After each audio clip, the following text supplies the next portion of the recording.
Good evening, everyone. This is Tammy Bosley, principal at William Pickle Old Post Road Elementary School. I am so happy that you are joining us this evening.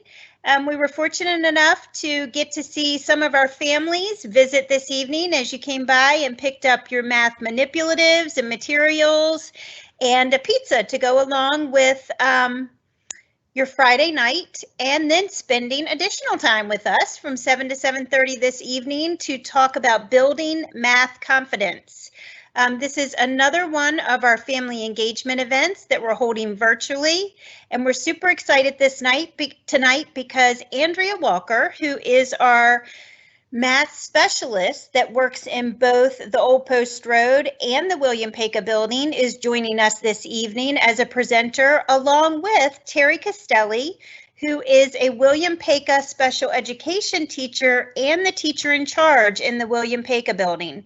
So we're happy to have them with us this evening and look forward to engaging with you all around mathematics. This next screen here just introduce the people, and then we go into, I'm going to go over this even quicker than what I typically go over because you've heard it before if you've tuned in with us. Just remember that our live meetings are recorded. So you can always go back and access these meetings if 7 o'clock on a Friday night doesn't suit your schedule. They will be saved and you can go back and then be in touch with us if you have any questions. There is a Q&A portion on the side of your screen that throughout the entire presentation, please feel free to post any questions that pop into your head. Not only questions, but suggestions or comments. We also welcome those. And we will do our very best at the end of the presentation to go back and address any questions that you may have. Good evening, everyone. This is Brittany Godfrey. I just wanted to check in with you to make sure you know what's coming for our next family engagement event. Obviously, tonight we're here for math support for our students. And then in the beginning of December, Wednesday, December 9th, we'll be moving into our social, emotional, and mindfulness strategies for our students. So that will be coming to you from our mental health team, and you will not want to miss it.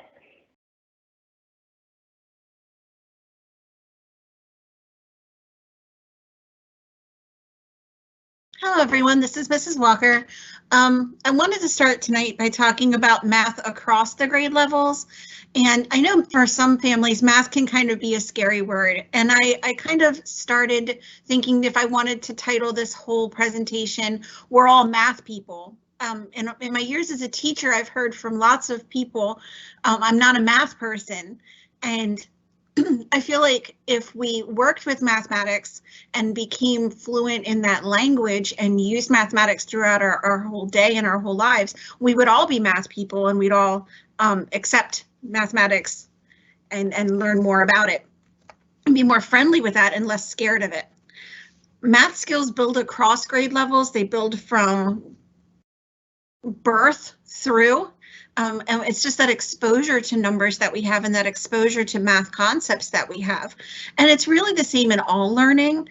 When we're talking about our youngest learners and the foundations for our learning, we're talking about engaging with activities and having conversations, engaging with concepts and playing games, all of these things that relate back to mathematics.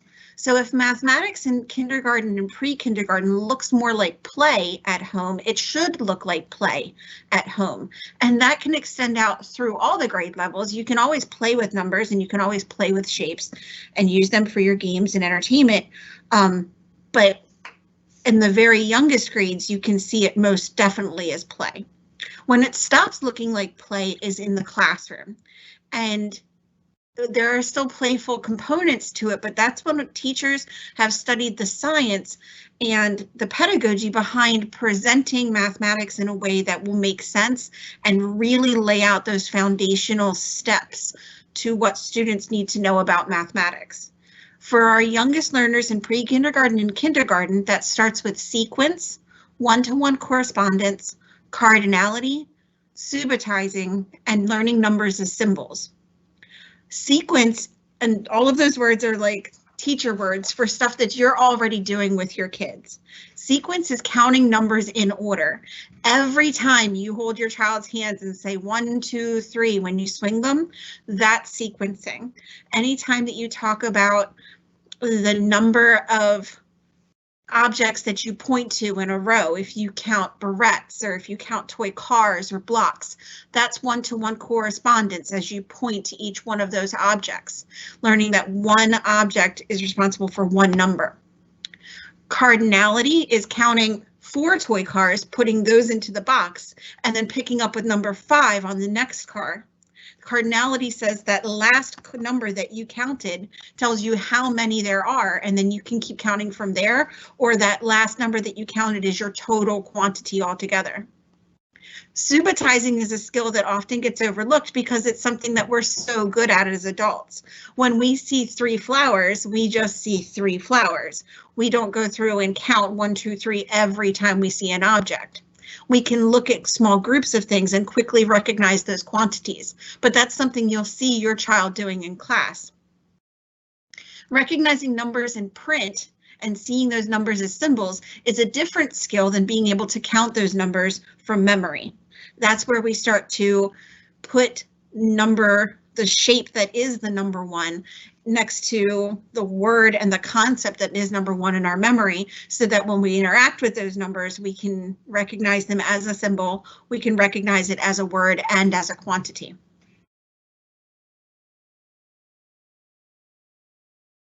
In the home, the way you can support these things is by counting objects, counting anything that you can see, toys, fingers, people in the room, any number of small objects that you have around. Count movements, count when you're going up the stairs, count when you're putting things away. It's just like the Sesame Street count. You want to do all of that counting that you can do to get your child familiar and comfortable using the numbers. When you've started counting forwards, you can also count backwards, like when you're using items, when you're taking things out of a box and you know how much is in the box, or when you're putting things back in and you say, all right, we have 10 trucks out. Now we're going to count 10, 9, 8 back as you put them back into the box. Point out numbers when you see them. So if you can see your child's birthday and you want to point out that number whenever you come across it, that could be their special number. And then when you see it, or their age, when you see it, identify it, point it out, and talk about the context in which you're seeing it. And a tip that I thought was interesting was when you're counting numbers from the ones all the way up, try not to draw out the numbers. Especially if you're saying 5, 6, 7, and I've often seen kids point to things twice on the 7 or 11, and it's just try to make sure that you're saying it quickly so that they don't think it's more than one thing when you're counting through. But remember that in pre-K and K and all the way through, but especially if it looks like play, if they're having fun, then you're doing it right. Math in first grade this year, and this is my little hello to all my first graders that I work with. Hi guys. It builds on all of the previous skills, and you'll continue to see that in all of the grade levels that we talk about tonight. All of the previous skills keep coming back up and they build on each other, again, laying that foundation for learning. First graders are still working with sequencing, still working with one-to-one, still working with cardinality, subitizing, and recognizing numbers as symbols and being able to create those numbers as symbols when they write and record numbers. They're also beginning work with equations, recognizing part and whole relationships. So a lot of our families should be recognizing the part whole organizers, the diagrams with the boxes, and they're using those for addition and subtraction. And those skills can go back and forth when they look at addition and subtraction. Sometimes students know the whole quantity and they have to, and one part of a quantity, and they have to figure out the other part. And for adults, that can look like subtraction, but we're working on a variation of an addition skill. They're working with addition strategies like +0 and +1. They're doubles, facts, and counting on. Addition strategies like +0 and +1 are so important for our youngest learners to be familiar with and to practice with. And oftentimes we overlook those and we rush through them because we don't remember having those lessons when we were that age. But Trust the teacher in this context and keep working with those +0, +1, doubles, facts, even when your child is starting to master them. Make sure you come back to them and work with them again. Modeling with mathematics can look like number lines, those part-whole diagrams that we were talking about, making drawings or using counters to show numbers. They can move the counters around to show different quantities in the parts in the whole. They can use a number line to make jumps and skips between numbers to count the number of skips to get from one number to another when adding, or to count backwards from a whole to a smaller number when subtracting. In the home, you'll begin with counting on, so starting with a quantity and adding to it. Maybe something like, we have 4 apples in the bag. How many will there be if we add 2 more? You can compare quantities, like we have 6 apples and 3 children. Do we have enough apples for everyone to have one? And comparing those numbers. You can count to higher numbers using small snacks, cereal, raisins, or goldfish crackers. You can count to 20 and above. Keep going with your child. Once they've mastered the skills, you keep pushing and keep working with them where they are with their level. And then finally, subtraction in the 1st grade. We have 6 eggs in the refrigerator and we used 4 for breakfast this morning. How many are there now? And just having those conversations and building in those experiences with your children. In the 2nd grade, we continue to move on. Students are still working with addition and subtraction. They're still working with counting numbers, but the numbers are going to become even bigger. The concepts for place values begin to be introduced formally. Numbers that we work with are represented in a base 10 system. So that means in the ones place, when we count to 9s, when we get to 10, we move over to the next place. So then we would have 1 set of 10 and 0 ones. Our place value system goes through ones, tens, hundreds, thousands, all the way up, and then can go all the way smaller with our decimal number system, the tenths, hundredths, thousandths. In 2nd grade, we're working up into the ones, tens, and hundreds. Children are working on addition, and this time they're going to start regrouping in addition. So where they've learned about place value, they're going to put that into action by regrouping larger numbers. And then they're going to use it the opposite way by regrouping in subtraction to subtract numbers that are bigger in one place in the place value system from numbers that are a bigger whole. Students in the 2nd grade also work with telling time in hours and minutes and counting coins and bills.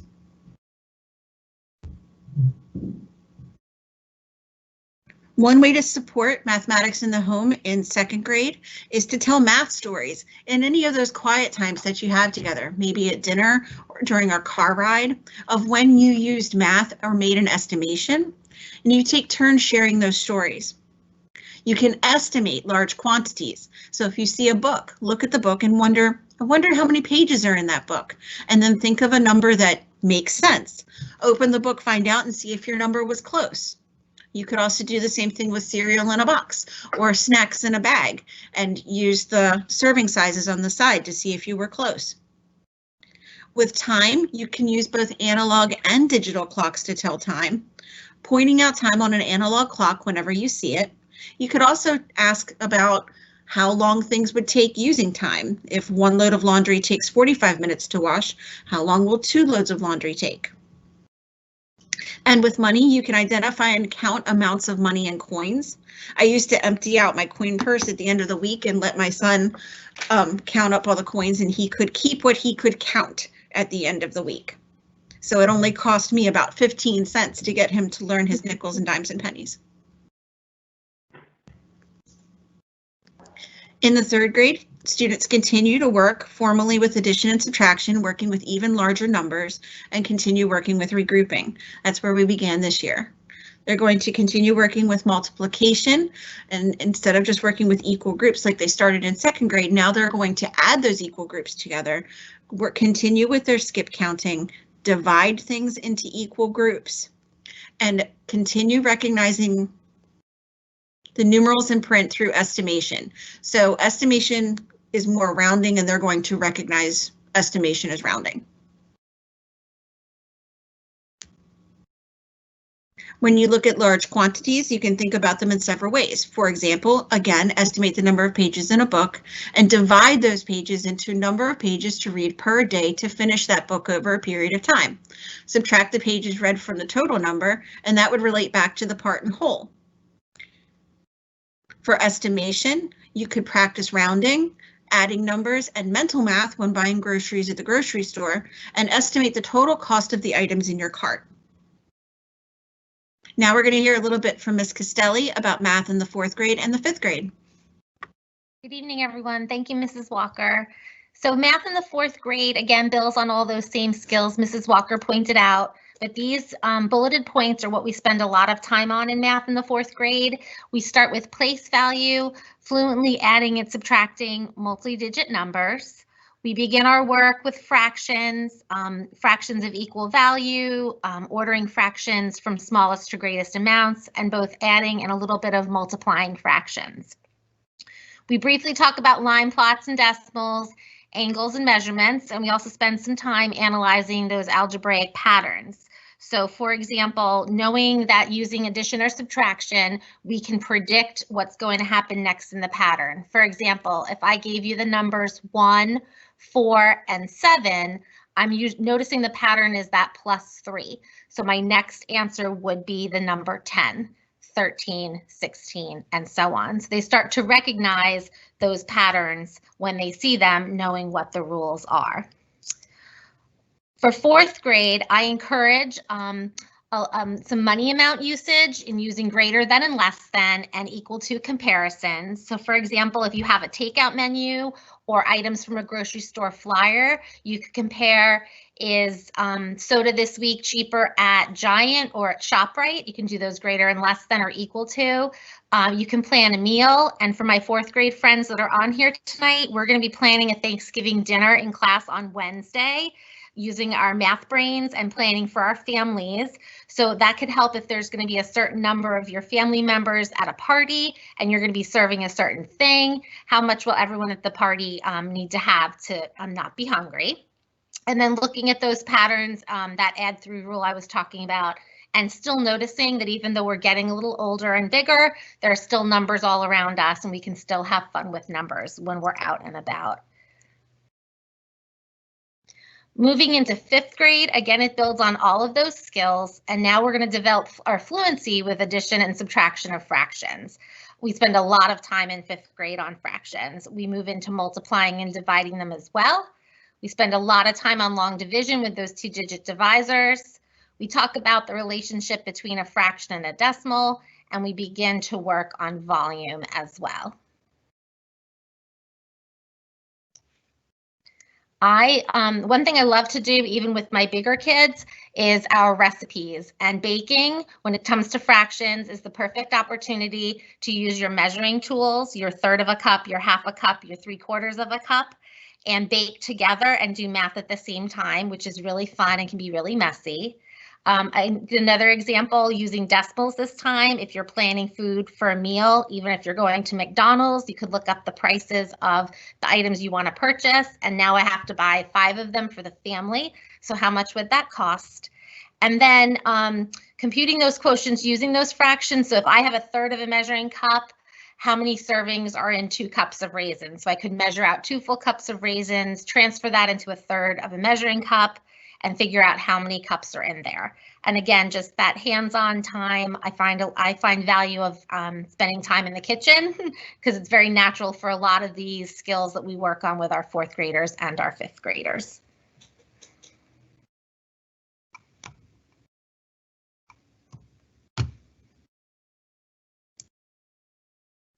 Before we get started with the questions and answers, I wanted to make a quick plug for First in Math, which is a math program that's been purchased by the county for every student this year. It's accessible through your HCPS start page through It's Learning. It's a math program that works with math fluency and math number skills. It's adaptable for children in kindergarten all the way through. There are middle school students playing it this year, but it works for all of our students in K through 5. We are currently and I am not at all a competitive person ever, but we are currently 10th in the county for our school, ranked. And it is a little bit of a competition to see which schools and which students in the school can earn the most sticker points in first in math by completing these math skills. There is a family component if you would like to join in on the fun, and you could sign up for a family component to that in the first in math program. Again, all students have to do is on their Chromebook, on their HCPS device, go to the start page, go to It's Learning, and in the Clever tab, find the It's Learning site. And it will automatically log them in, and they can get started playing and earning stickers and working on their math facts.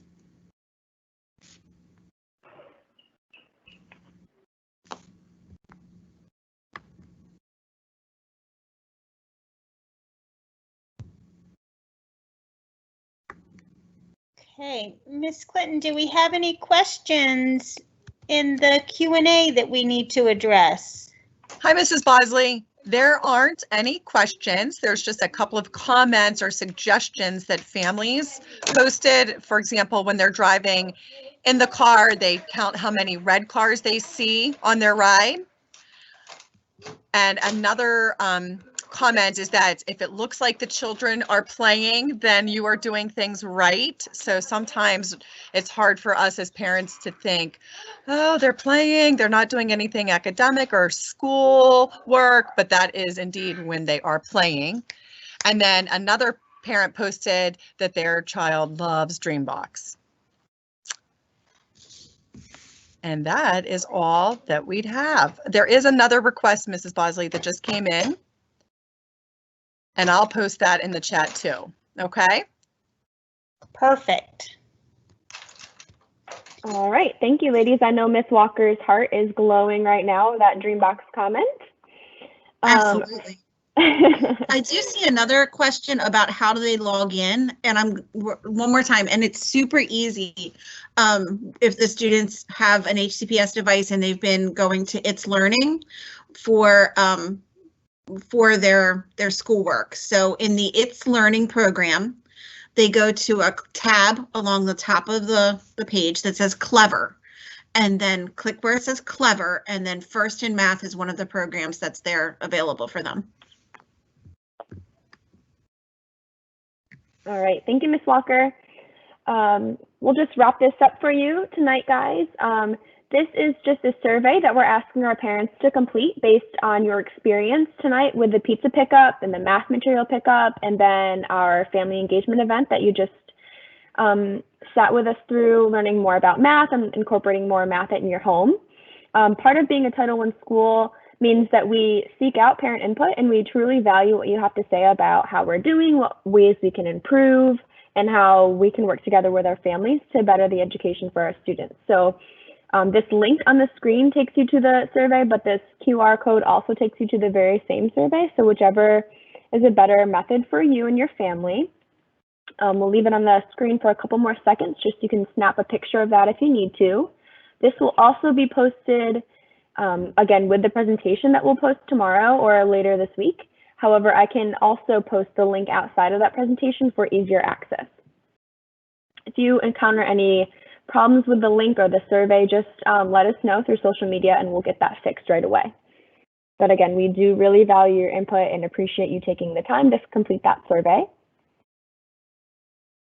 And then just another little plug for our next family engagement event. It will be a social, emotional, and mindfulness strategy night.